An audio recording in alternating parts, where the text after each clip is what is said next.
make sure that everything's alive, and I got to see it. If I don't see it, it's not real. That's the rule. Looks like we're good. But I have to see it. I know there's a lull. Some of you guys complain. You're like, Ron, you're live, and you keep asking. Like, look, I don't have an on-site EP, so I have to do this myself, and I am the doubting Thomas of the internet, but I've seen it, and it is good. It is good. What's up, everybody? Good afternoon to all my East Coasters. My guest today is on the East Coast. Good morning to all my West Coasters. Good evening if you're in an evening time zone. I can't name them all. And hello to the future. If you're a day ahead, how's the future? Please solve climate change for the rest of us. Please, you're in the future. Precious on you. Shout out to everyone who makes the show possible. Our friends over at ZT.com, ZHITEA.com. Their tea kind of rules. The Raspberry Pecan Monk's Blend, my personal favorite. Go over to their website. Get some tea wholesale now. Our friends over at triageoil.com, TRIAGE oil.com. Trendy Namex topical pain oil for your body that I use myself, and it works wonders on my neck. And Indie Left. Indie Left is the only place to find all the articles and vids from your favorite live streamers and content creators and podcasters. I'm there. They update it twice a day. To learn more and subscribe to everything they got going on and to join their Discord community, they got a Discord community going on there. You can check them out at independentleft.media. And I did their theme song. They want me to point that out, which I'm not. I have no problem pointing that out. I made their theme song. So when you hear their theme song, that's me, which, by the way, if you want a theme song, patreon.com/Ron Placone. For Give What You Can't level, you get all kinds of exclusive perks, including I'll make you your own theme song. You know it. All right. My guest today, she is a friend of the show. She is a regular here. I'm excited to have her. We're even a few minutes late today because we were just kind of chatting and bullshitting. And I was like, oh, shit, it's after 11. So please welcome. She is the author, the co-author of the Yas Queen Chronicles. Very funny book. I read it myself, and I gave a testimonial that you can see on the back cover. Please welcome back to the show, Savage Joy. What's up, Joy? Hey, thanks for having me back. I appreciate you doing some Kurt Cobain hair for the occasion. I know, right? You know what? This was not planned, but since in honor of your hair, oh, by the way, you're also in Pennsylvania, and today is Groundhog's Day, which if anybody cares, I doubt anyone watching this show does, but apparently it's going to be 6 more weeks of winter. I doubt anyone gives a shit here. I will say this. I'm glad that it was actually closed to the public this year because, yeah. I mean, how would you feel if it's like, hey, there may be a COVID uptick soon because people had to watch a groundhog? Exactly. The Tony Phil is not that exciting. He's cute. He's bulbous. Sure. But he's usually not accurate. You don't get to see the dude in the top hat, though. That's the bummer. So I should know this too because I am also from Pennsylvania, but I'm not as familiar with the middle because I'm from Pittsburgh. How far is Punxsutawney from where you're at? I want to say it's like 2 years or 2 years. 2 hours.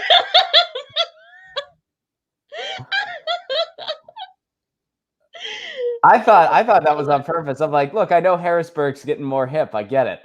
It's becoming a more hip town. You're like, they're like 2 years behind us. That's where they're at. They're way behind the times there. They're like 2 years. It's still illegal to have dreams in Punxsutawney. You're not allowed to do that.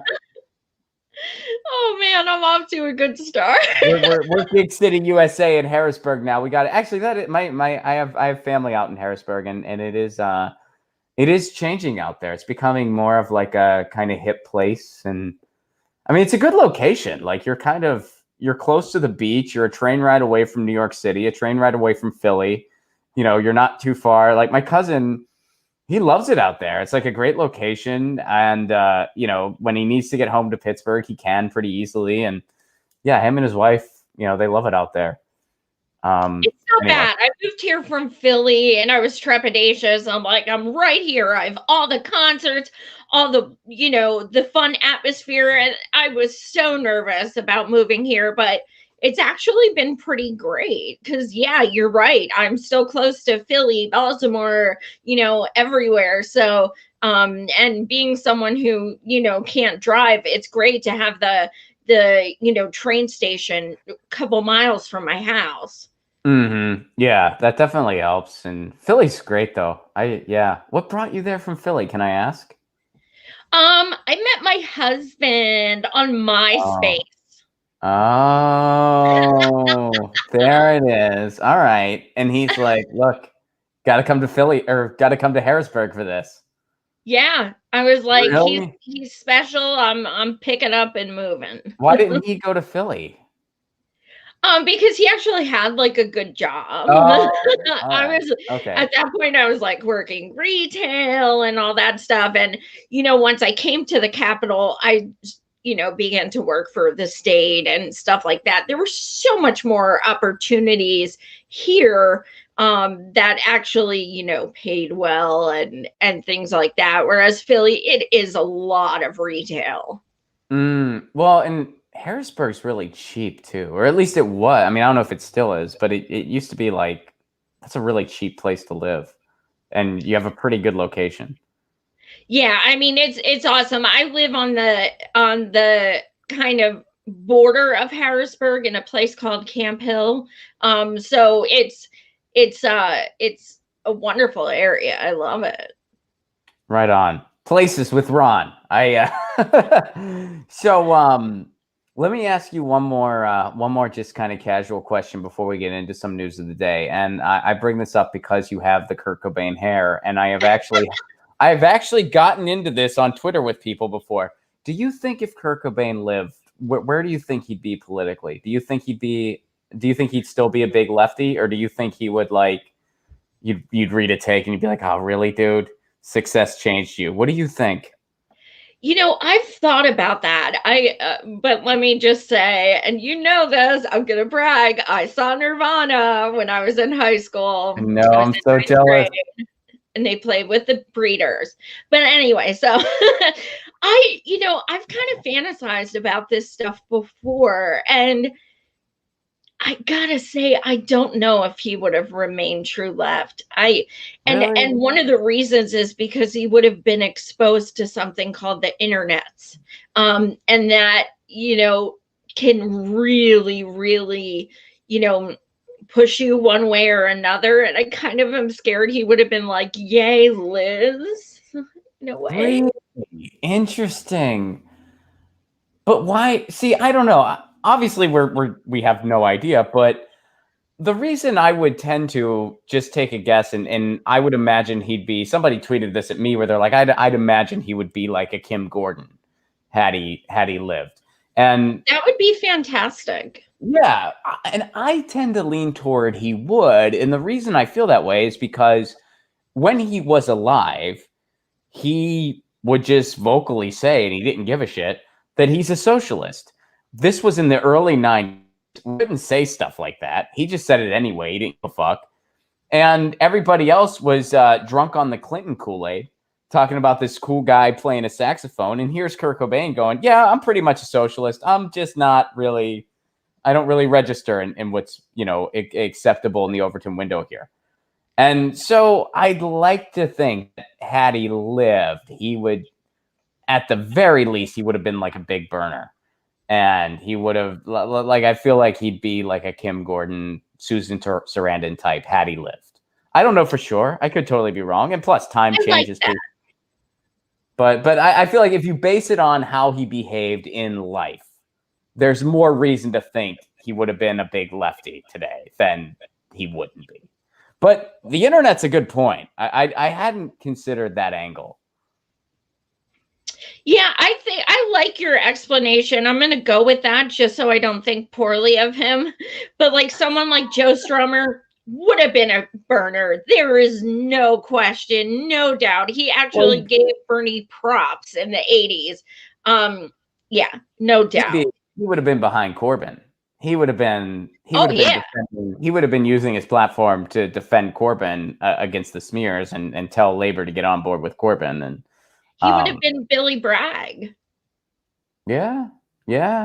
Right on. Well, I'm glad we hashed this out. It's I don't get to talk about this kind of stuff with many people. But so speaking of folks that I can't really talk music with, you know, people who know the comedy tour that Graham Melwood and myself have. Graham's a big movie guy. I'm a big music guy. So he's really good at talking the movies. I'm really good at talking the music. And I'll be like, have you heard of this music? And he's like, no. Have you heard of this movie? And I'm like, no. And that's hours in the car for us when the world is open and live performance is a thing. Why do I bring Graham up? Well, because this happened to him. Graham just got demonetized. Here's what he says. Well, YouTube censorship has hit me again, this time really hard. Was it the JFK talk with Lee Camp or calling out people with Epstein ties? So they demonetized Graham Elwood. And also, just to let people know, Graham is not the only person dealing with different things. Over on Status Coup, they did an amazing job capturing footage at the Capitol during the insurrection. They documented it very well. John Farina, I thought he did an excellent job just telling the story and documenting what was going on there. And YouTube took that content down. They said it was, quote, harmful. And the same thing they're saying about Graham here, that it's, quote, harmful content, which what does that mean? Harmful content. Questioning JFK. Everybody, do you know anyone? Let me ask you this. Do you know anyone who just thinks when it comes to JFK, there's nothing more to the story there? They're just, the official explanation is all there is. I do not. I don't associate with people like I don't associate with people who don't live in reality. But yeah, no, I really don't. I think, there are different theories, as to, things behind it, but I don't really know anyone who thinks it's all 100% legit. I know one person.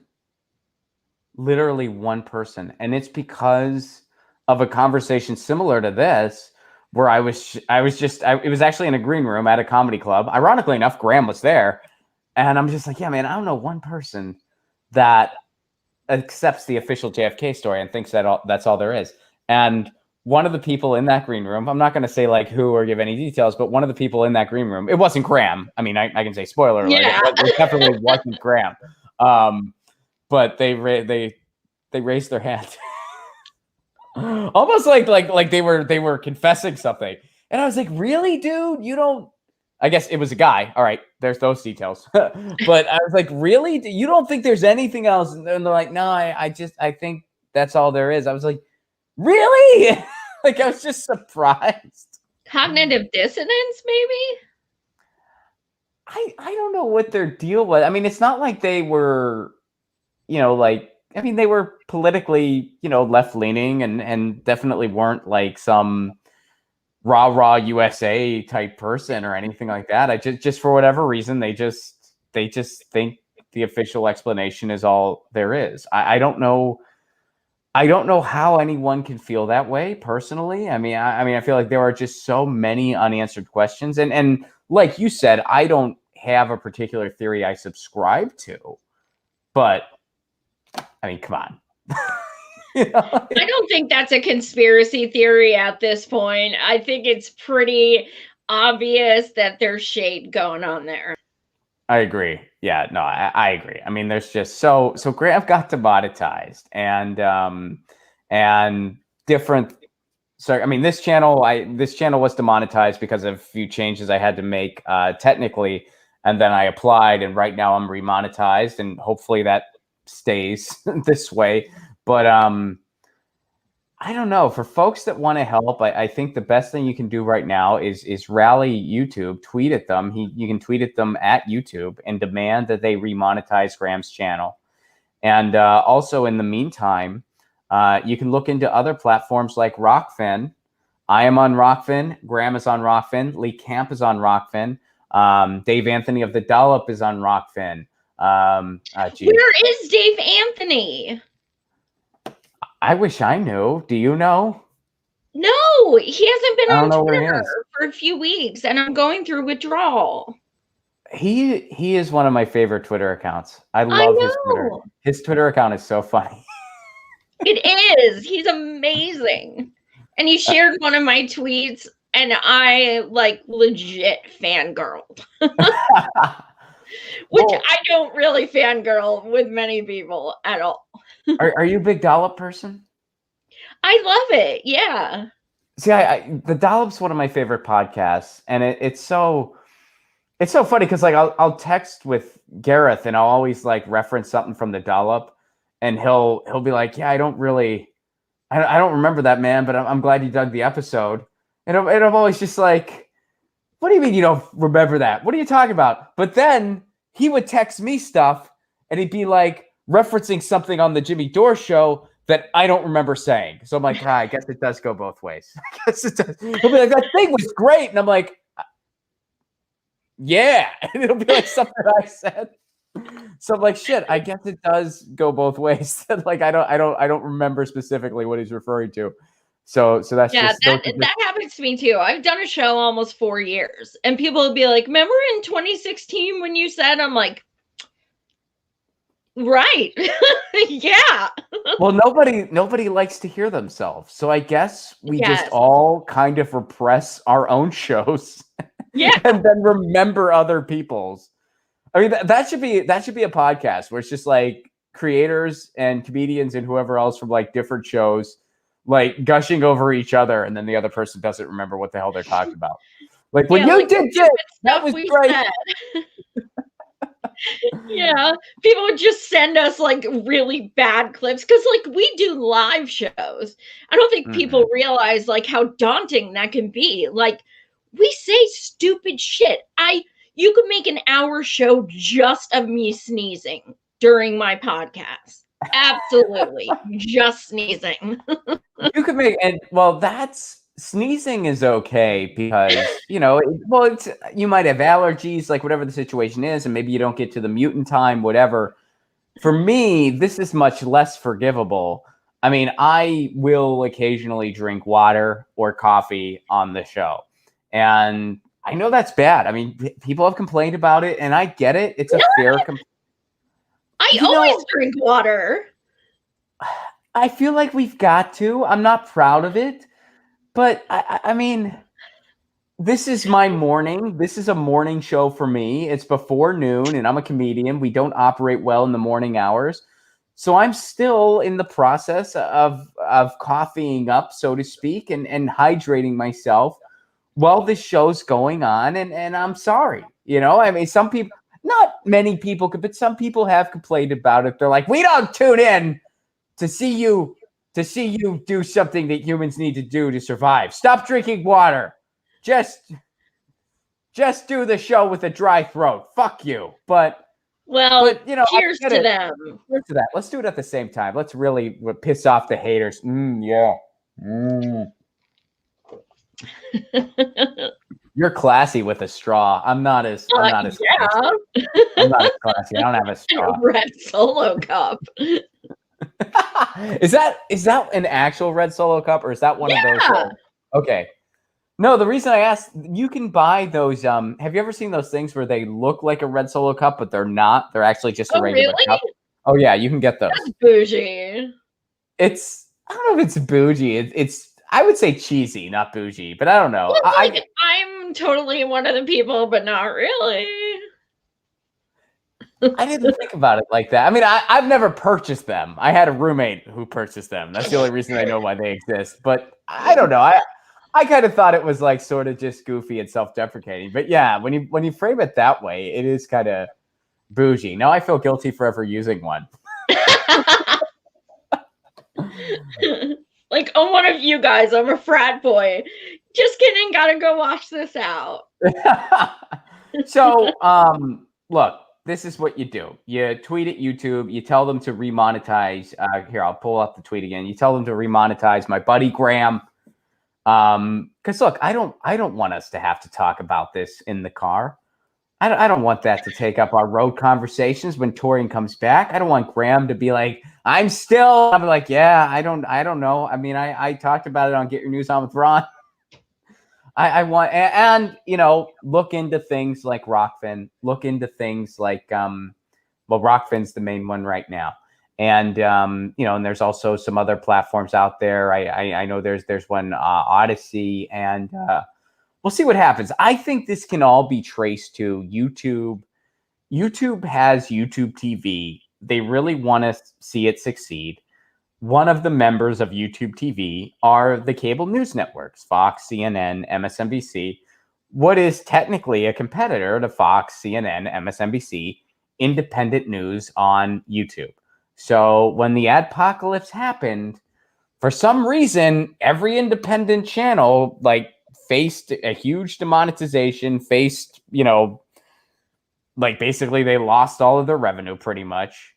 But for some reason, CNN, MSNBC, Fox News, there was no problem. So, and then YouTube just shrugged and said, well, we just have no way. It's because we're worried about terrorists. It's because we don't know the difference between somebody making a video about war because they're doing news and they're covering an issue, and somebody who is actually promoting war.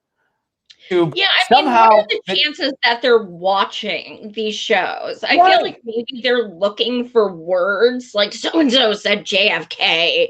Well, that's exactly what they do, but they're saying, like, we can't possibly, even though we're tech geniuses, we can't possibly have some kind of algorithm in place or a human who reviews something that gets flagged to know the difference between news and politics and just somebody who's actually, promoting war or terrorism.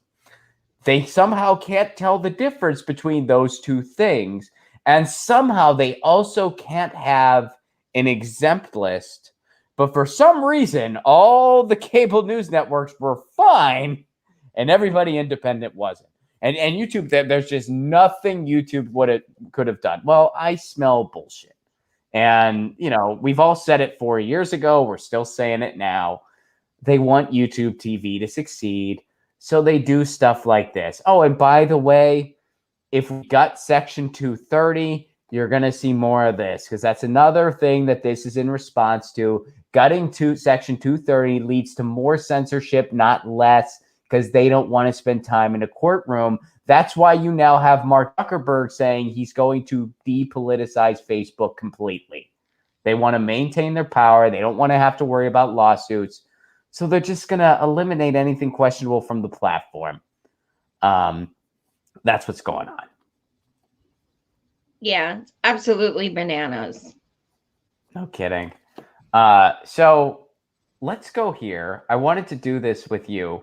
Joe Biden has issued a fair amount of executive orders, and some of them are, the big theme, and we're going to go through some of them specifically. The big theme I've noticed is, okay, this isn't a bad thing, but this is nowhere near enough. Like, what have you noticed anything like anything that sticks out to you before we dive into it? No, I mean, I get the same impression, and this isn't to be defeatist or pessimist. This is realist. When somebody comes in, they're going to do a hell of a lot of executive orders, and then they feel justified to do absolutely not a damn thing for the rest of their time. So you think that's what's going on here?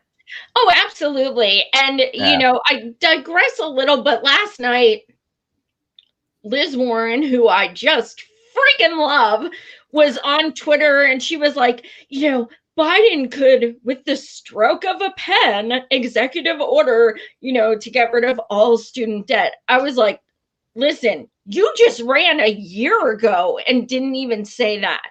But now it's not up to you, and all of a sudden you're for it. Opportunist bullshit. Just like Chuck Schumer. Chuck freaking Schumer is saying, yeah, forgive college debt. Are you kidding me? It's because it's not in their hands. They know Biden's not going to do it, and it looks great for them. Right. Well, I've actually gotten, and I know this doesn't make a difference really, but I do not follow any elected officials, like zero. I'll follow some people running for office, like some people trying to, break in, like progressives or whatever. But I don't follow any elected officials for that very reason, where it's like so many of them, you know, and some may be, you know, more well-intentioned than others, I'm sure, you know, but they tweet these really nice things that they're not actually fighting for. And I've gotten to the point where it's like, I feel like you guys are just the ministry of appeasement, and I want nothing to do with it. Whenever a politician tweets, even if it's somebody you like, they should just be ratioed with people going, well, what are you doing to make this a reality? What do Absolutely. you can't just tweet nice. It's just not. And you know, it'd be one thing if we were in better times where it's like, okay, they're tweeting nice things to get some engagement so that they can be like, hey, this is a direction we should go. We are in desperate times. So you tweeting nice things does not matter. And you tweeting nice things, and it makes people think that folks are really fighting for them and really putting their necks on the line for these life-saving type policies, when in reality, people aren't. That's just the harsh truth of it. Our government, for the most part, is nothing more than a corporate coup and just a shield for Wall Street and everything they want. And we have no incentive to sugarcoat any of this anymore. And I don't want to do it. Absolutely. Like, you see someone like Stephen King, who is just such a shit lib. Like, it's like, are you the same dude who wrote like Misery and Pet Cemetery? Like, he goes on Twitter and he says things like, it's the first night I had a great sleep, and it's so nice to have a president who doesn't tweet all day, and when he does, it gives hope. And it's like, yeah, but if you actually cared, you would notice that saving the soul of the nation in every other tweet is not substance, and it doesn't do shit for we the people. He tweeted something once that I like responded to. It was just such a goofy tweet. And I'm one of the few people I know who has not read a lot of his stuff. I mean, I've read a few things and that's it. And I've enjoyed everything I've read, and I, you know, I thought the Thinner movie was entertaining. Like, you know, he's good at what he does, whatever. But he tweeted something where he said, like, they called Trump like a name in Maine or something like that. And I retweeted it and I was like, wow, you really showed everybody. Like, it was just such a weird, I don't remember the details, but it was just such a goofy tweet that he put out. Probably Nancy Pelosi, because she named him like Mr. Poopy Pants or something. Oh, geez. We put it in our book. It was something like, whoa, what an own. It was like, Trump is like a little boy with doo-doo on his shoes or something. Really, it did remind me of something in your guys' book where it was just like, we told Trump he's a doo-doo head. The world is exactly. Like, wow. I mean, it's so funny when you would see, you know, especially people in Hollywood, and, you know, I'm in LA. I live in the thick of this stuff for the most part. Or I guess everything's shut down right now, but you know, you see these people where they're just like, Trump sucks. Like they were the first person who figured that out. like they were like, no, what? Tell me more. Wow, really? He's not a good dude. I don't know anything about him. You don't say. Anyway, fun time. So here's Joe's executive orders. We're going to walk through as many of these as we can get to, I guess, the 42 executive orders. And we'll go through it and we'll say, like, oh, is this actually anything or just kind of bullshit? So I have a feeling these first couple, we're looking at the healthcare section now. I have a feeling we're mostly going to be saying bullshit for the most part on a lot of this, but let's go through it. Executive order on strengthening Medicaid and the Affordable Care Act. This reopens enrollment on healthcare.gov from February 15th through May 15th. So you have a longer time to shop for healthcare plans you can't afford, and directs federal agencies to re-examine policies that may reduce or undermine access to the Affordable Care Act. I don't know what the fuck that means. If you do, Joy, please explain it to me. Well, I worked in healthcare for over a decade, so this could be a good thing. Of course, It's not Medicare for all, but expanding Medicaid, the states who have done that, it has saved lives. There is no question. It's also retroactive. this is a big thing. Expanding on Affordable Care Act, which is garbage. I mean, at least it's something, I guess. It's breadcrumbs. But of course, we need Medicare for all, hands down.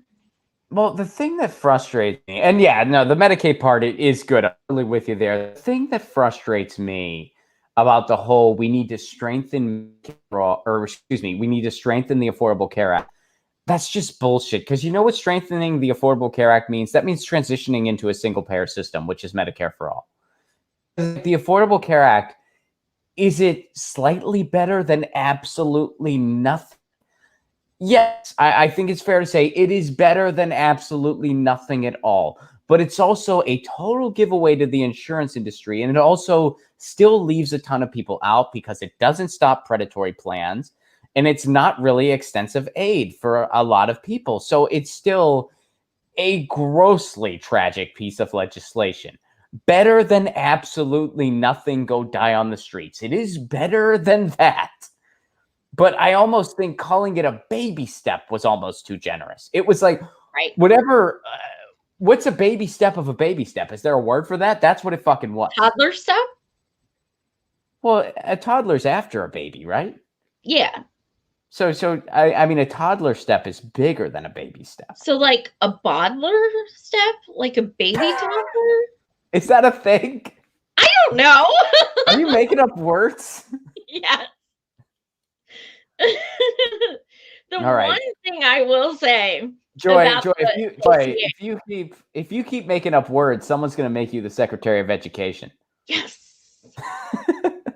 Wait, what were you saying? I already have 3 names, so that works.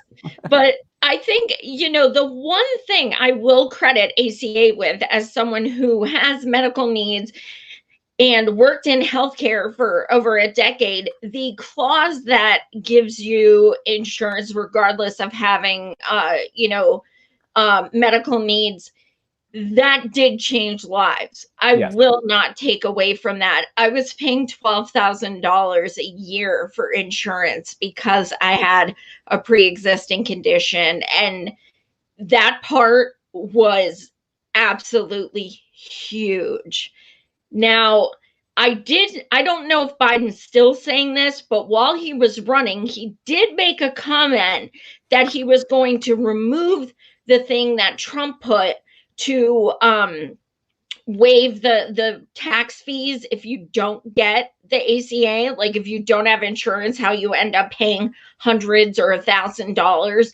Biden said that he would put that back in place. I don't know if he's changed his stance, but that was an absolutely just egregious step in the first place. So I don't know if he's changed his mind, but that would also be something that would, definitely contribute to, the horrible situation so many people are in. Yeah, I mean, because I think the problem with it is they're trying to treat it like it's a universal system, but it isn't.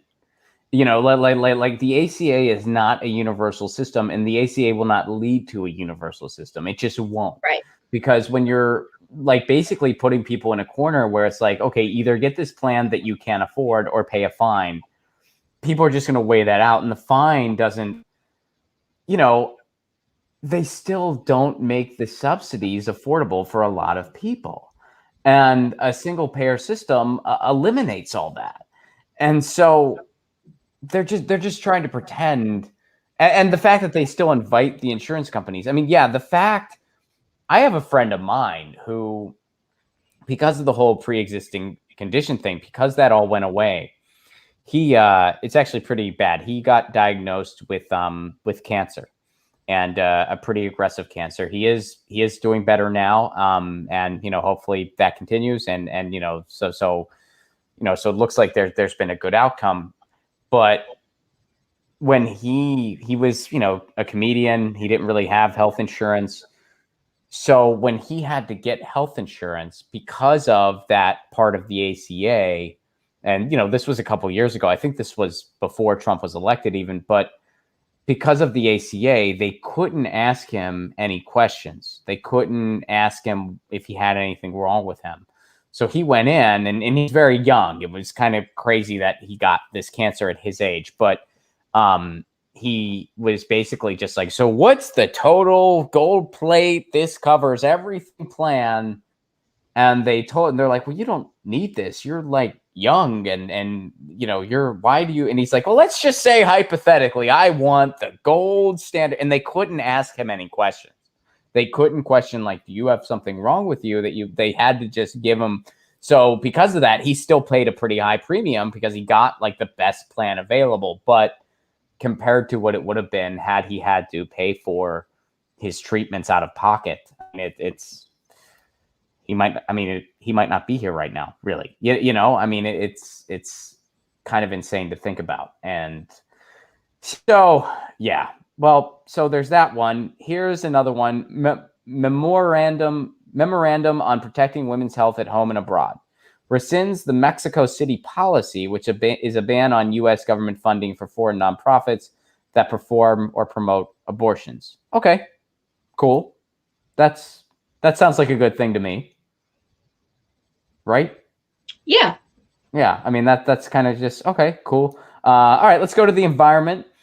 So this is where I think we're going to see some like, all right, this is a good thing, but not enough. But here we go. Executive order on tackling the climate crisis at home and abroad. Those are just words. That's not an actual plan. Those are just words. But let's read on.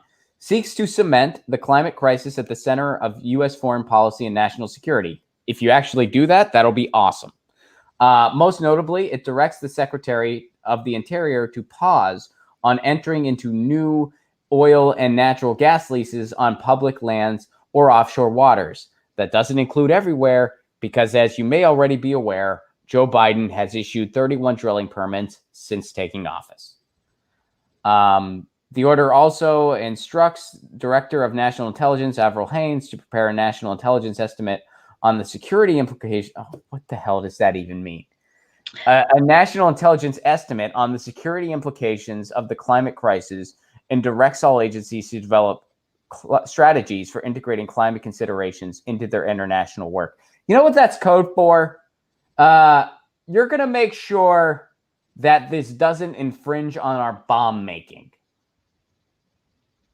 This is going to give them shield for, hey, it'd be great if we still had a planet, the planet isn't going anywhere. We might, but it'd be great if we were still able to have humanity in 20 years. But as long as it doesn't infringe our bomb making abilities, because it's making a couple people really fucking rich. Yeah, absolutely. Well, Warren had a thing like that when she was running. It was essentially, like, I believe she actually called it more green intervention. Yeah. It was literally like, let's put rainbows on the bombs and use less materials and, war, anything having to do with foreign policy creates the most, issues for the environment. Mm-hmm. Yeah, no kidding. Well, because what are all these wars over? Well, oil. So, I mean, having a clause in there, so I'm going to go on. I'm going to say this doesn't sound like a good thing. Obviously, like a director of national intelligence to make sure they're looking out for the security implications. That's code for make sure the war industry is fine in the little things that we're going to do for climate change. We're going to do the bare minimum at best. So make sure the war machine's fine. That's what this is code for. So if this was I actually got into a dispute with a couple leftists online where, like, it's okay to praise Biden when he does something good. And I'm like, okay, here's the thing. Even if he does something great with the environment until he fires, like, his dude who, worked for Raytheon and stuff, he can eat a bag of dicks. Like, that doesn't cancel out, the other shit he's doing. Well, yeah, not only that, but it's like you can also just accurately address what he's doing. I mean, I feel like that's what we're doing right now. When we're going through these executive orders saying, okay, this is a good thing. This is helpful. This is not enough. This is not a good thing. Like, that's perfectly reasonable. We don't have to praise anybody. So, establishes the National Climate Task Force, assembling leaders from across 21 federal agencies and departments. Okay, if this task force actually does stuff, that'll be good. I get a little tired and weary of the subcommittee, focus group, task force, talkie. Let's see if it's implemented. What did we really see as far as actual results from the Biden-Bernie task force? Other than just the Biden people condescending to the Bernie people most of the time. Did we see much more than that? The only thing I can think of off the top of my head is they did get Biden to commit to a pro net neutrality FCC head, which we'll see. We haven't had that fifth appointee from him yet. He's made Jessica Rosenworcel the acting chair, which she is definitely pro net neutrality, and I hope he makes her the permanent chair. She'd be a good choice. But until you have that fifth pick, so that there's a 3-2, there's a 3-2 dynamic in the FCC, because right now it's just split down the middle 2-2. It doesn't matter. So that's the only thing I can think of that might happen. Do you know of anything?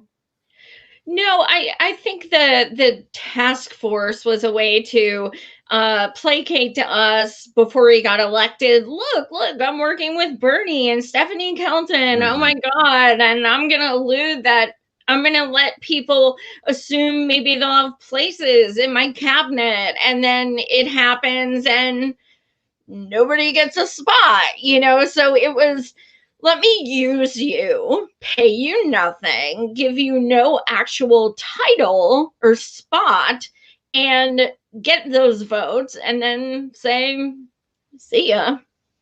Yeah. So there's that. That's just kind of fluff to me. Commits to environmental justice and new clean infrastructure projects. Okay, like what? Like what? What does that mean? I need examples. If I used to teach community college. If this was a paper handed into me by a student, I would give it a C at best, because I'd be like, you need examples here. That sounds nice. What are you referring to? What did you teach? Oh, I taught speech comm and public speaking. Nice. I did not know that. Oh, really? Well, I mean, I guess I feel bad, but I'll use this moment to make a shameless plug. Tina Desiree Berg and I have a new podcast coming out soon, because both of us have former lives as academics that neither of us talk about all that often. And we found out one night, just at a party, like we were both just hanging out, and we found out that we both were in similar fields of study. We were both in the humanities and like communication and philosophy. And we both had similar academic backgrounds, and neither one of us really talks about that part of our lives very often. But it kind of like indirectly informed a lot of what we're up to now. So we're making a podcast about that. It's going to be a philosophy and political theory podcast, also talking about our past lives as academics. And that'll be coming out shortly. We're going to be calling it Academy Refugees. So that's coming out. I was a philosophy minor. I approve. Nice. Yeah, no, I'm looking forward to it. But so anyway, yeah.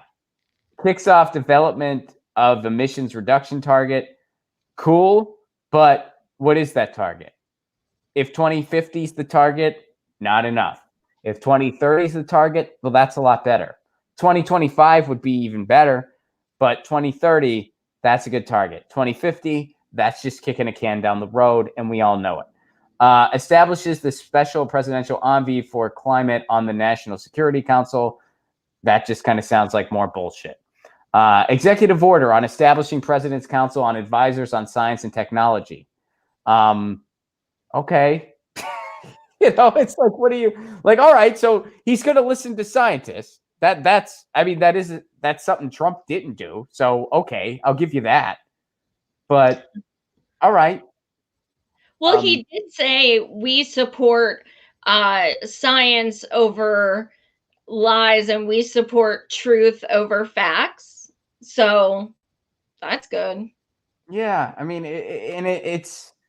But here's the thing: if you're going to listen to the scientists, that's great. That is a step up from the last guy, sure. But if you're going to just ignore the inconvenient parts, once again, not good enough.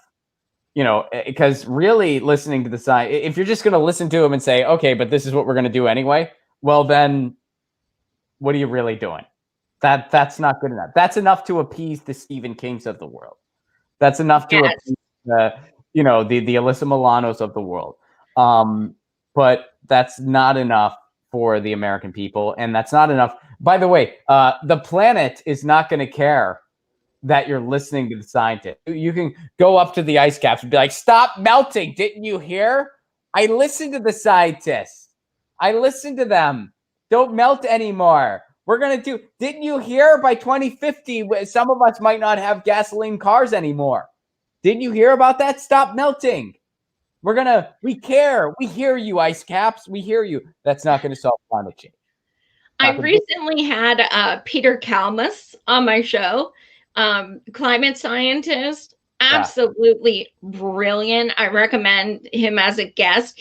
I mean, what's that? He's been on the show. Oh, he has. Yeah, he's so brilliant. And I recommend everyone follow him because he just does an incredible breakdown of how climate affects literally every aspect of our life. And we kind of got into Biden and everything as well. Mm-hmm.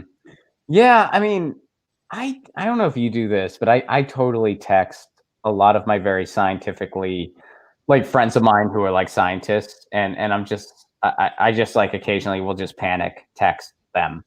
Like, be like, are we gonna be okay? And what's gonna they probably just have a thing with like, oh shit, it's Ron again. I don't. What do you want, dude? Like, what are you gonna, And then most of these are like friends of mine who will just like bust my chops, which makes it better. Like my one buddy, he's a marine biologist, and I just texted him. I'm like, dude, I just read Deep Adaptation. I don't know what to think. What do you think is gonna what's gonna happen? And he just texted me back and he goes, Ron, are you pregnant? But I do issue those texts where I'm just like, how are we? What's gonna? And I actually, let me run this by you. And I'm not a scientist, and I don't pretend to be, but I try to read as much literature as I can, and I think that the clock is ticking, and we need to act, and we need to act boldly. There is no disputing that. But I think that if we do, I don't consider where we're at to be hopeless. I'm certain, like, and when you read like what we could be facing, it's not a hopeless situation yet. It could become that, but I don't think it is yet. And I also think that you're going to see better leadership in other parts of the world. I don't have confidence in the United States, but I do have some confidence in other places in the world. Europe, just the EU, a lot of those, even China. I mean, China is a huge polluter, but they're also making all these green investments around the world. And they also, just kind of have the foresight to actually prepare for the stewardship of the planet, at least compared to the United States. So I don't know. I mean, maybe this is like grass is always greener, no pun intended, but that's kind of like my snapshot summer. What do you think? I tend to agree. I think we have to stop looking at electoral politics as a way to hope for things. It gives me, hope when I look at, the protests and the independent research and things like that. And like you said, other countries, there's no reason we can't, get a better rail system and use wind and solar, things like that. So I do see some hope. whether it happens as soon as it should, that's where I get kind of, Right. I want to be realistic. Yeah, no, that's my concern too. Like, the clock's ticking. I mean, and I think it's fair to say. I mean, I think there's pretty much consensus. It's like, okay, if we don't do something very bold in the next 10 years, I mean, we could be looking at a very significant dystopian future where, you know, your kids and grandkids, I mean, I think no matter what, this place is not going to be recognizable in 50 years. I think no matter what, but that doesn't necessarily mean it's guaranteed to be worse. It actually does not have to be. At least I think it doesn't have to be. And I think that's something where there's a lot of scientific consensus where it's like, yeah, the Earth's not going to look the same in 50 years. You're not even going to recognize it. But it doesn't have to be something worse. That could be a better thing. There's going to be some flooding. Yeah. Some stuff's going to go underwater. Yeah. But we're an adaptable species, and you know, we can still do better. And I think there's also the technology component of this that I think, whether people like it or not, is going to have to play a big role in climate change. Absolutely. But I don't know. Hopefully that's the case. Or maybe it's just maybe if people are driving gasoline cars by 2050, everything will be fine. Maybe that's all there is. I don't expect to be around then. All right, so there's that. And then of course we're rejoining the Paris Climate Accord. Yeah, again, it's like, yeah, that's good. I'm glad we're in it as opposed to not being in it. But I mean, right, that's sort of just a symbolic gesture right now. So, okay. Like, you know what I mean? The GOP people tweeting that I don't care about Paris, I care about America. Yes. Well, the funniest, and here's a Pennsylvania thing for both of us, was Ted Cruz when he tweeted about Pittsburgh. And he was like, the president clearly cares more about Paris than Pittsburgh. Where, by the way, Pittsburgh was one of the cities, just for the record, Pittsburgh was one of the cities that voluntarily stayed in the Paris Climate Accord. They were one of the cities where, as a city, and the mayor made a statement where he's like, yeah, we still acknowledge this. Like, a bunch of cities did that as like an FU to Trump. Pittsburgh was one of those cities. And Ted Cruz still tweeted that.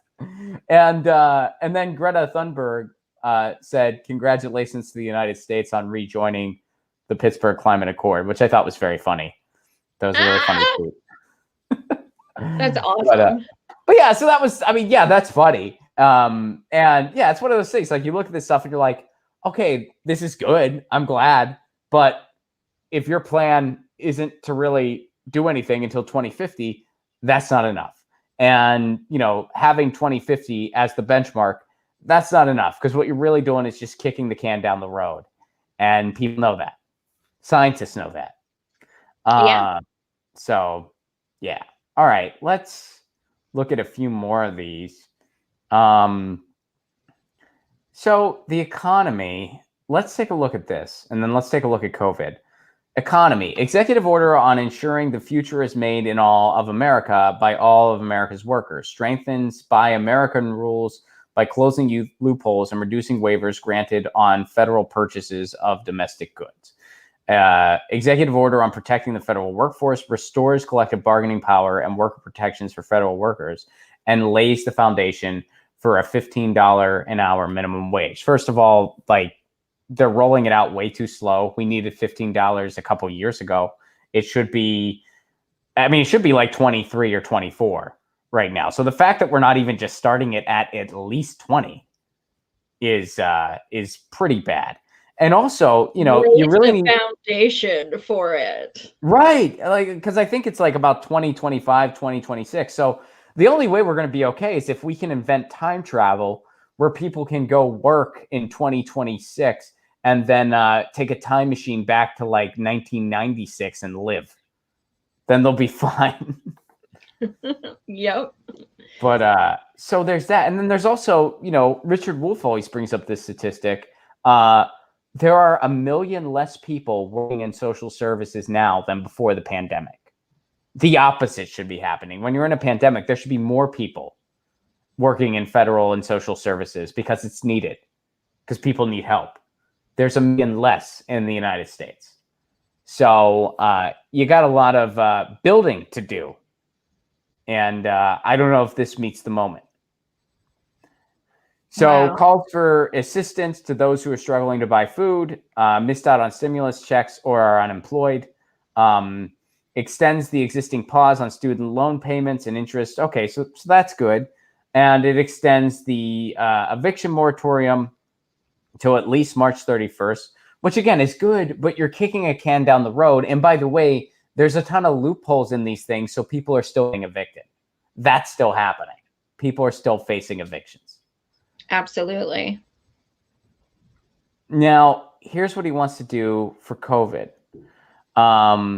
Proclamation on the suspension of entry as immigrants and non-immigrants of certain persons. Okay, so it reinstates the COVID travel restrictions for individuals traveling to the United States from Brazil, the Schengen area, the United Kingdom, Ireland, and South Africa. Let's see. Directs the Federal Emergency Management Agency to expand reimbursement to states to fully cover the cost for National Guard personnel and emergency supplies. Okay, so they're putting some money into some supplies here. They want to expand testing. All right. They want to hopefully expand the vaccines themselves. So it looks like he's doing some stuff for COVID. That's good. But he wants to reopen schools. But he wants to reopen schools. Yeah, there's a lot of like, and then a couple of these are just kind of like whatever. Stops the United States withdrawal from the World Health Organization, with Dr. Fauci becoming the head of the delegation to the World Health Organization. Yeah, again, I'm glad we're in it. We should be in the World Health Organization. That's a good thing. So I'm glad that's happening. But it's just kind of a gesture. A lot of it is just putting things back to the way they were. To quote a campaign promise, nothing will fundamentally change. And also, I want to get your take on this. I am one of these people. I'm not a big Fauci fan. How do you feel about him? No, not a fan. I find him kind of smarmy in some ways. And also he has, there's that clip of him saying, I believe it was like right when COVID started, about like not wearing a mask and stuff like that. I think he's kind of all over the place sometimes. Well, I don't blame him, as they found more out. I mean, at first they thought we didn't need masks because they weren't sure how it transmitted. Then they found more about the transmission and they decided we needed masks. My issue with that whole thing, as far as his involvement, was that there was a time lapse. Like, it's not like as soon as they realized you guys should be masked up, he said something. He waited because he didn't want people to panic and take the supplies, like use the supplies or whatever. That was wrong. And he admits that, by the way. I'm not making this up. Like, he said that himself. And I also don't, people who like make it out like he's some victim. It's like, and I get it. The Trump administration was terrible. They completely mishandled the pandemic in every way, shape, and form. But you can still be a shitty employee and also have a shitty boss. It doesn't, like, the two things are not completely separate. And when you hear him say stuff like, well, I couldn't say stuff because Trump didn't want me to say it. And I was muzzled. And I was like, that's bullshit. That's your job. This is your job. You're supposed to handle this stuff. This is what you have 50 years of experience doing. And by the way, you don't have the greatest track record over those 50 years. You can look at the AIDS pandemic, all these other things. Not the greatest track record. It was like listening to someone who's a firefighter just go, well, I know that it's my job to use the hose on this fire, but some random person was like, don't use the hose. I'm worried about some of my paintings. So I just thought I better put this hose down. And then the whole neighborhood burned down. It's your job to use the fucking hose. It's your job. You have to do that. You have, like, as a doctor, do you not have some kind of self-responsibility that, you know, yeah, let's deflect everything to Trump, it's all his fault. You should have some kind of, you know, morals, if that's even a good word, or something telling you there are people dying left and right. There are people in the hospitals. There are funerals online. There are all these things, and it is up to me to give this information. Even if Trump is saying stupid shit, it comes down to me as a doctor. I should be held responsible to, you know, explain the severity of things. I'm with you. I mean, and I feel like we are usually, if you say anything bad about Fauci, people automatically assume you're like some big right winger or something. Yep. And it's like, no, I'm on the left, but I don't think he certainly shouldn't be treated with the hero worship he's getting, which I think it just goes to show how just desperate of a society we become and how much we're a failed state, where this guy who I still think I think it's fair to say he is at best, and I think that it's being generous, mediocre at what he does. At best, he is mediocre at his job. And he's being lionized and worshipped just because Trump's such an asshole. And it's like, but no, I likes him. So that should tell you something. Yeah, I mean, and you know, another thing, and let me know if you think this is being too nitpicky, because I know that policy is not his direct responsibility. I understand that. But if you have his job and you pretty much have his, I mean, he's a very well-cited dude. He's a prominent figure in this field. Wouldn't you be vocal? And maybe he has been at some point in time and I've just not seen it. But don't you think there's a calling to be one of the most vocal proponents for a universal healthcare system? Wouldn't you be screaming about that, where you're saying, we as a nation do not give everyone healthcare, and for someone like me, that makes my job a million times more difficult. We are decades behind all these other countries. What the hell are we doing? Why wouldn't you be saying something? And I have not heard the words Medicare for all out of that man's mouth this entire time. Have you? No, and I've even done a search online. Okay. Fauci, Medicare for all. Fauci, universal healthcare. No, not at all. So I think this guy is kind of a stooge. I mean, I really do, and not the Iggy Pop kind. I was gonna make that joke. I beat you to it. Yeah, like, you can't. I mean, I've had conversations with like friends and family when I'm like, yeah, your boy Fauci doesn't walk on water, and they look at me like lobsters just crawled out of my ears. Have you ever had that? Yeah. I mean, absolutely. There are people who think he is the greatest thing in the world, and he had some responsibility in how bungled this shit has been. He did. And of course, is it all his fault? Absolutely not. The Trump, and I understand that the Trump administration made the cards stacked against him incredibly. But dude, you gotta push back a little. And when you unapologetically say on TV that you were holding back from the American people, and then people side with him, like I was like, dude, he didn't do his fucking job. He's just telling you he didn't do his job. And I'm sorry that Trump's an asshole, but dude, people are dying. I mean, yeah. All right. So something, that we see so much is there can only be one liar. There can only be one hypocrite. There can only be one asshole. It's, Biden lied was trending. And it's, well, do a countdown of Trump lies. I'm pretty Yes. sure there can be more than one liar. And you just kind of inadvertently acknowledge that Biden did lie. We need to live in a society where there is a good guy and a bad guy. And if you have the message of, hey, sometimes there's only villains, you do live streams from your living room. That's Exactly. that's what happens. That is what happens. So, well, look at us, Joy. Just a couple of people that could just we could walk a party if we tried hard enough. If there was just a bunch of that Fauci, he's great. Here's my Fauci candle. It's my favorite decoration in my living room. Ron, what are your thoughts? And then you come over and we're just like, here's our thoughts, and then it's just me and you. And the record goes and it just gets quiet. I mean, do you have those moments where you're just like, now's not the time for this? I just come on. I just don't.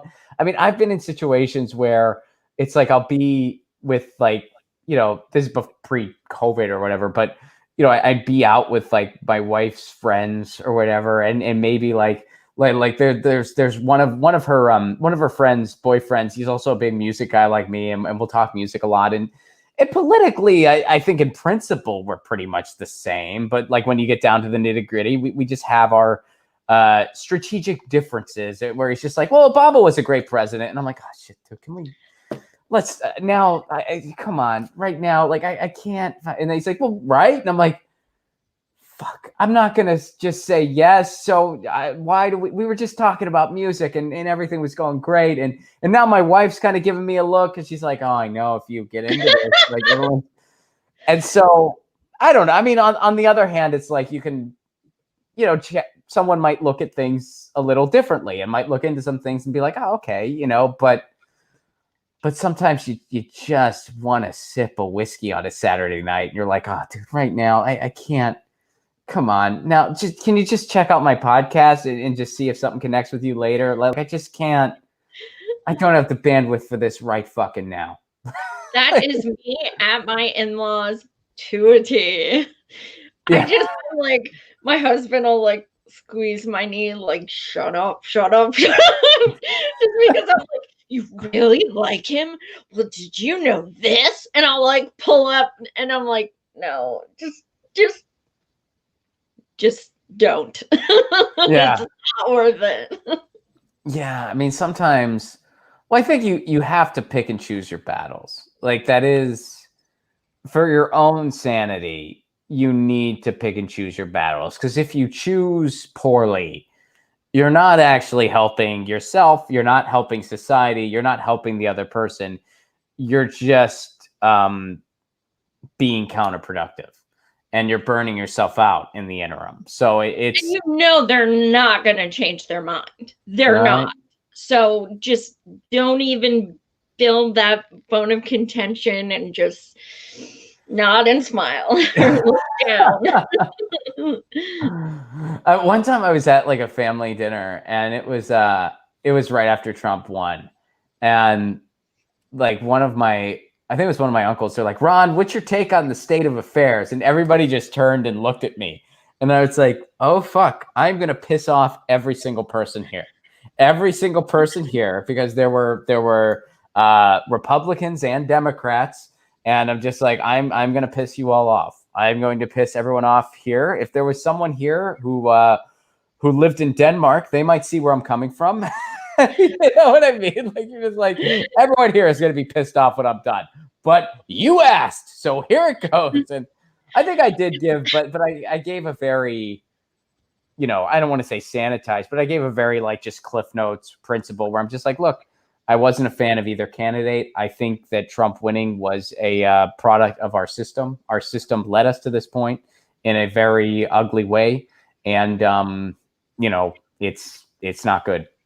But, I predicted he was going to win. I'm one of the few people who thought he was. And it's because of our system. Trump is not some outlier or some disruptor. He is a disruptor. He's a product of our society. And I just left it at that. And they were like, okay, how about dessert? It's like that meme with that guy at the bar and he's like, I need a break from politics. Just give me a beer. And then it's like 2 beers and you know what? Oh, It's I'm kind of totally that guy. Yeah, I will definitely be that guy. I have. Do you find that if you throw back, what's your drink of choice? I am a frou-frou drinker. That's okay. I drink it's called Blue Hawaiian. It's like pineapple juice and blue curacao, and I love it so much that we had a Oh big yeah. punch bowl at the wedding. Do you put do you put Malibu in it, the rum or whatever? Yeah, I know that's like Malibu and pineapple. That's yeah. I had an ex who drank that a lot. She was a big Malibu and pineapple enthusiast. Um, that's a yeah. I mean, You're a I'm not, microbrew guy, aren't you? I mean, if I'm gonna You're have such a beer, hipster. I'm too old. I'm too old. I'm a proto hipster maybe. I'm too old. but but no, I've actually I'll tell you this story because you'll appreciate this. I'm a big whiskey guy, and I actually like a lot of the blends. And the reason I am that way is because remember, I'm sure, of course, you remember the movie Good Will Hunting when it came out, and Elliott Smith did the like the main song for it, the song Miss Misery, which is still one of, I mean, such a beautiful, perfect song, such a beautiful, beautiful song. But in that, the first line of that song, I'll fake it through today with some help from Johnny Walker Red. So when I heard that song was like around the time, I started drinking around like 12 or 13 or whatever. And what? Middle school. That's not, when'd you start? Is that bad? My 21st birthday. Bullshit. Swear to God. I swear to God, to Buddha, to whoever. I swear. Why'd you wait so long? I went through a straight edge phase. Oh, that. All right. Well, you should I have led admit with it. that. I All I right. did. So at first I didn't believe you, but now that you throw that part in No, there, the I X's believe on you. the hands and yeah, Oh, I did I it. I grew up in the 90s. That was yeah. So I enjoyed the music, but I never connected with that. I mean, I was a huge Minor Threat fan, still am. And I actually took away what I took away from that music because I got into like Minor Threat and Teen Idols and Fugazi and all the Discord stuff. I got into that stuff when I was 12, and then I also started drinking. But what I took from that music, and I understood they were straight edge, and I chose not to be, but what I took away from that stuff was you don't need to do anything you don't want to do to be cool. So, if I want to try pot, I will when I'm ready. And I did. I wasn't, the first time I was offered it, I wasn't ready to try it. And I said no. And then, I decided I was ready. The second and third time. Never have tried it. Are you I serious? don't like the smell. No, true story. I swear to God. I still have never tried pot. I thought I told you that. No, you never told me that. I am intrigued with edibles, though. I feel like maybe one day, if I'm in a safe space, I may have to try that. You got to be careful, though, because if you've never used cannabis before and you go straight edibles, I mean, every person's different, but if you're like me, I mean, an edible will hit you way harder than smoking would. So you might, yeah, edibles can. I just don't like the smell. It makes me physically ill. So just wear a clothespin on your nose, and then they need to make like frou-frou smelling pot, and then I'll try they do. it. You can get like a. Well, I guess you don't live in. Yeah, Pennsylvania. It's not quite as because if you lived in California, you'd be able to get like a vape oil, and you can get like a fruit oil.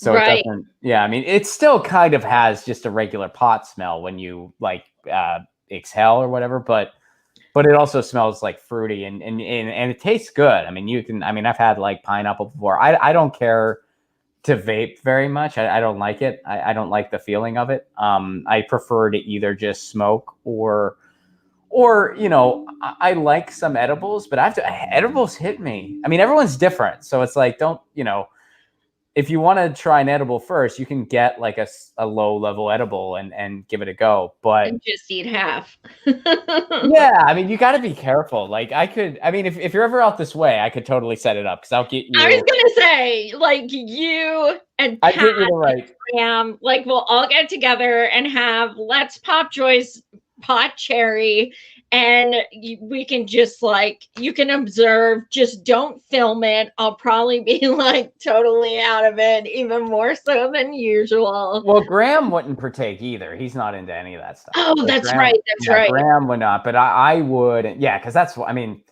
God, the one thing that I mean, I love going on the road with Graham for a lot of reasons, but one of those reasons is I never have to worry about a DD. I never have to. I mean, whenever it's just like he'll just ask. He'll be like, "Am I driving back?" And I'm like, "Yep." I mean, I'm not a big partier on the road, really. Like, I mean, but you know, if I want to have a whiskey or two, you know, I never have to worry. Like, am I good to drive? Or if I want to, you know, partake in some cannabis, which is the more likely scenario of my activity, you know, I never have to worry about, you know, because I won't drive at night if I've smoked pot or had any pot. And the reason for that is because the last time I drove stoned, I stopped in the middle of a street for a while, an uncomfortable amount of time, because there was this possum in the road that just would not move. And the reason that possum would not move is because that possum was a palm frond. So ever since then, I do not.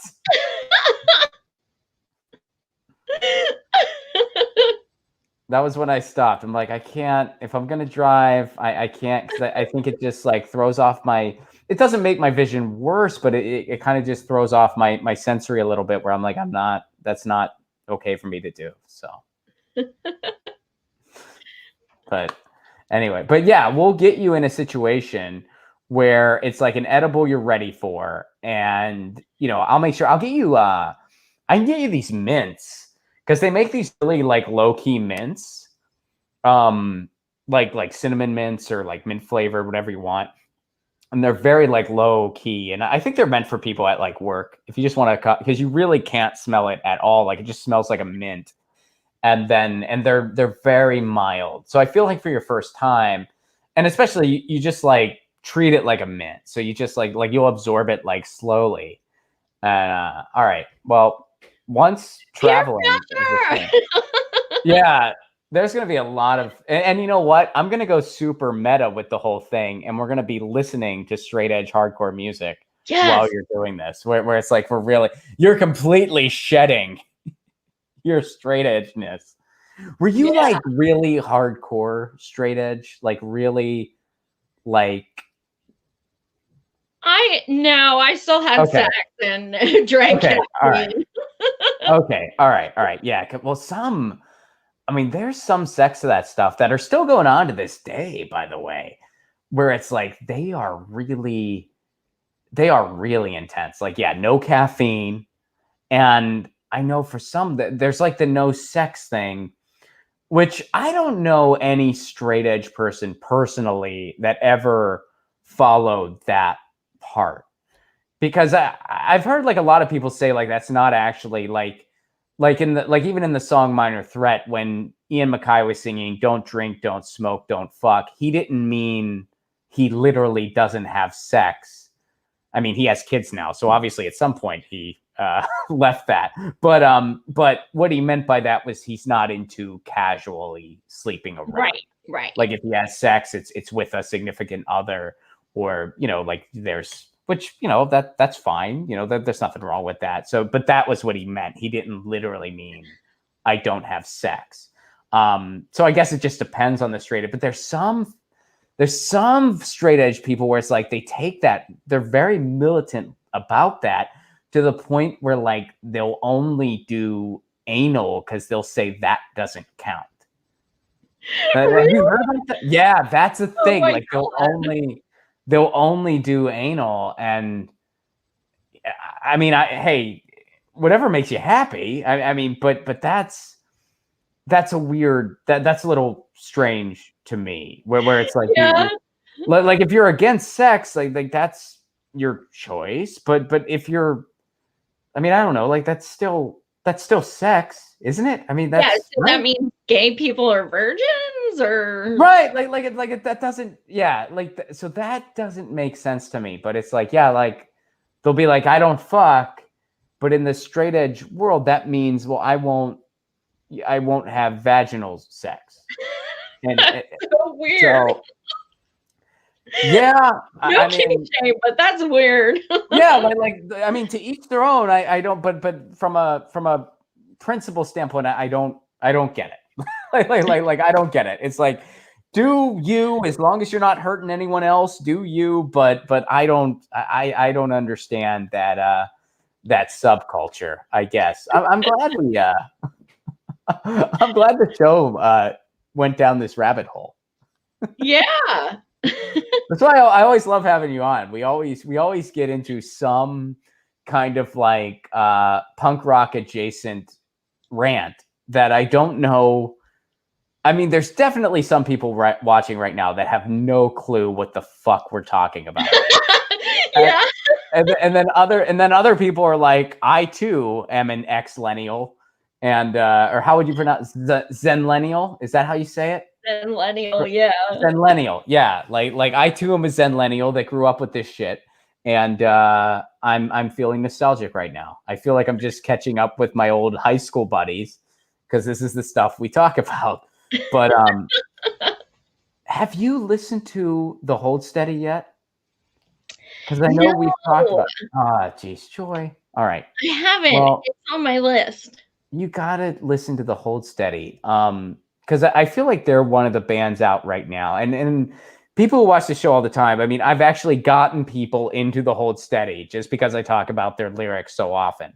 But they're one of those bands that I feel like for folks like you and me who grew up around, similar cultural things, during a similar era, you got to see Nirvana live. I was not able to do that, but but I actually found out about Nirvana the week after Kurt Cobain died. Or maybe not the week, but so many others. no, it was, because I was very young, and I had only heard like classic rock that my parents introduced me to, which I loved and still do. But I was just starting to form like my own taste, and it was actually my aunt, my mom's younger sister, who gave me this tape. Like this was back when you still made cassette tapes for people. And my aunt, which I still have this in my parents' like in my bedroom in my parents' house to this day. Like I still know where it is, and I still have it. I doubt it will play anymore because I think I played it so much I broke the cassette. But it was the first Hootie and the Blowfish album on side B. And then on side A, it was Nirvana Unplugged. And I remember I loved the Hootie and the Blowfish. I didn't care for it a whole lot. I mean, the singles were okay, but I didn't really connect with that at all. But Nirvana changed my fucking life. And I would fast forward through the side B. And for some of you, if there's any Zoomers watching this, Google Walkman after the show today, so you know what we're talking about. But I would fast forward through side B to get back to side A to listen to Nirvana again. And that was that was what I did. I approve. Hootie and the Blowfish are just. Yeah, I couldn't connect with that, Ron. Well, I mean, it was a gift. I wasn't going to be like, oh, I don't know. I mean, I didn't really even know who they were until I started hearing the Hold My Hand song on the radio. And I mean, it wasn't like a terrible. I mean, it's fine. It is what it is. It's just pop. Like, it's just bar rock 90s pop. Like, that's all it is. I mean, there are worse top 40 things that have happened.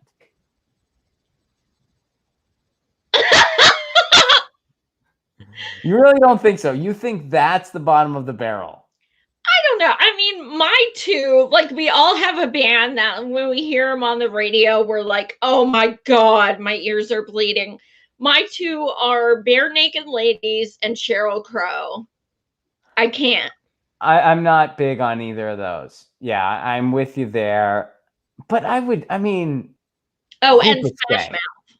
I can't. I just You think Hootie and the Blowfish is worse than Smash Mouth?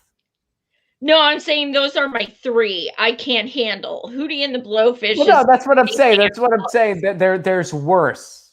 There's worse than Hootie and the Blowfish. I would say Smash Mouth is worse. I would say Nickelback is worse. I would say who are some of the other ones? Hoopa Stank. What was that song? The Reasons. I mean, that song But is no, I met them and they were really nice. So that counts for something. I'm sure they're nice people. Well, I have no idea, but I don't know. I feel like they're as worse than, I met Hootie and the Blowfish. They were great guys. No, I'm just kidding. I've never met them.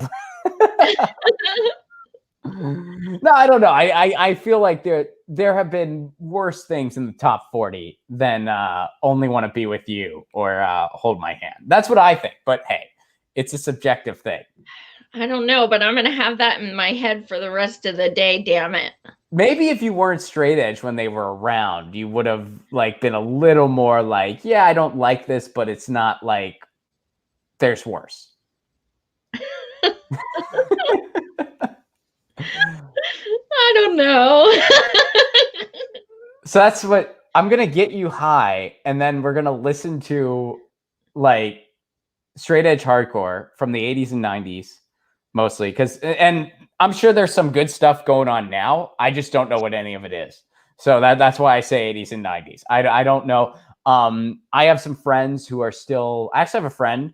Ironically enough, he lives in Philly. There's something about Philly. Y'all love the straight edge stuff in Philly, but my buddy in Philly is still, to my knowledge, straight edge to this day. And he played in a hardcore band for many years.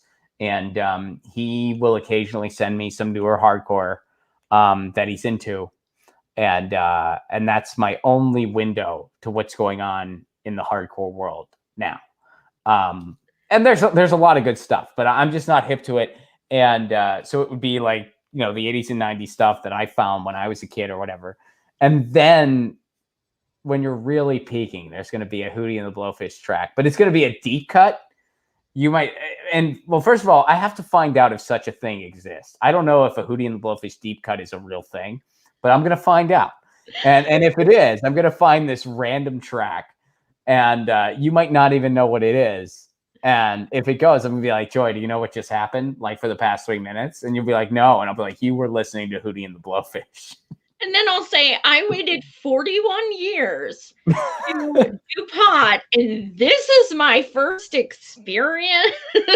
What if you connect with it? What do you turn this up? This is some solid stuff. We're like, Joy, God, this is Hootie and the Blowfish. Do pot. That's how you know. That's how we know you've never tried pot before. You refer to it as doing pot.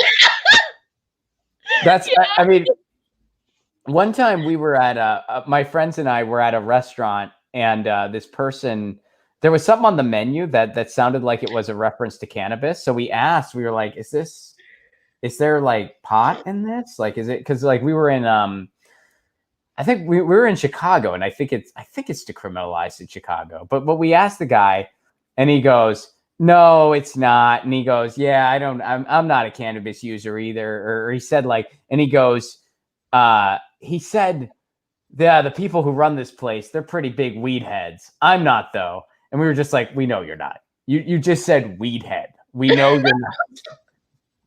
The fact that you said weed head was all we needed to know. Yes, you do not partake in it, which is fine. Again, do you? And then he said, "I only do anal." No, I'm just kidding. He didn't. It came full circle, and he was like, "I am straight edge, and because I'm straight edge." Joy, first of all, you're going to be on the show typically every last Tuesday, but you're doing the first Tuesday this month because you're going to do the last Tuesday too. But yeah, because it's Groundhog Day, and because last week you had a medical thing you had to attend to. But typically last Tuesday of every month, you're going to be here getting your news on with Ron, which is awesome. It's always great to have you. And in the meantime, tell everybody where they can find more about you.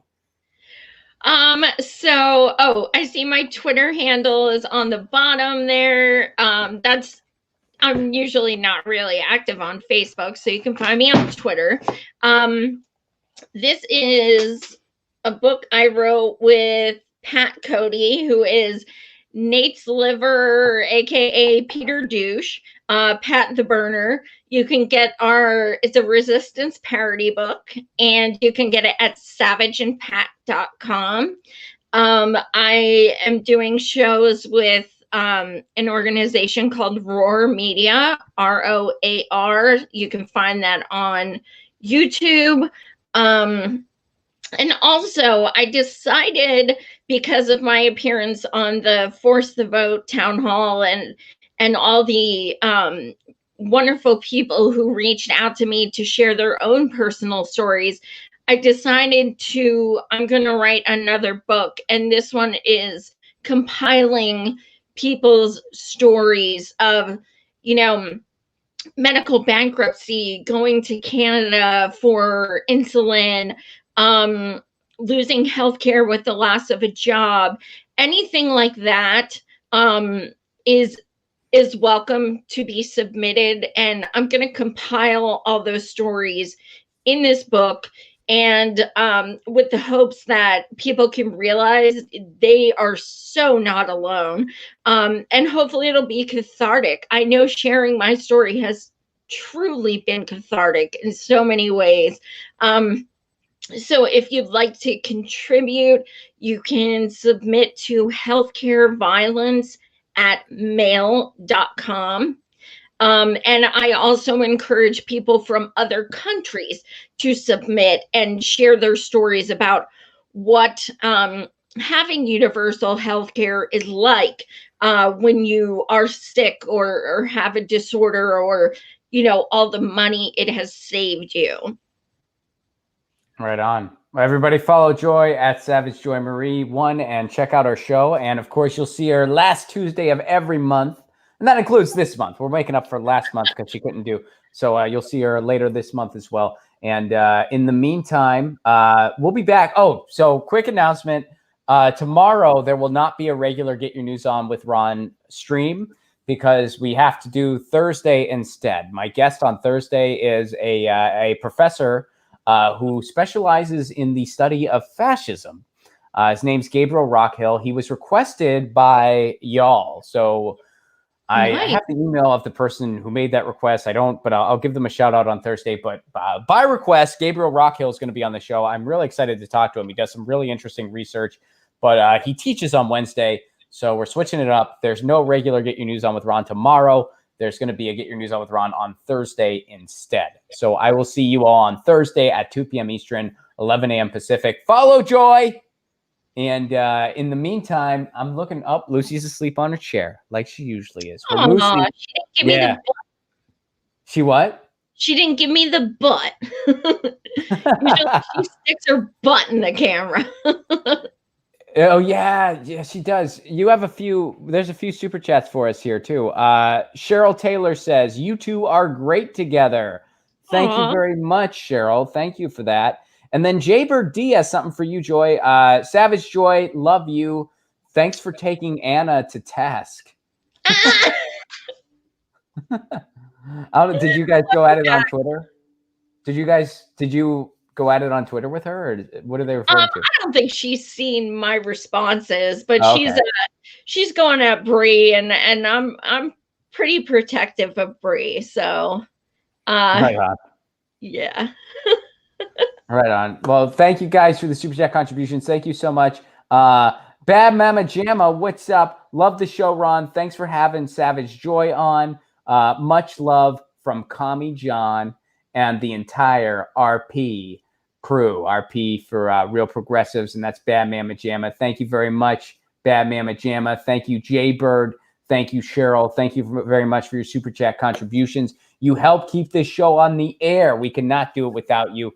So I will see you all on Thursday. Follow Joy at Savage Joy Marie 1. And in the meantime, you all know the drill. Lucy says meow. We say peace. Joy says it too. We both say it. Peace.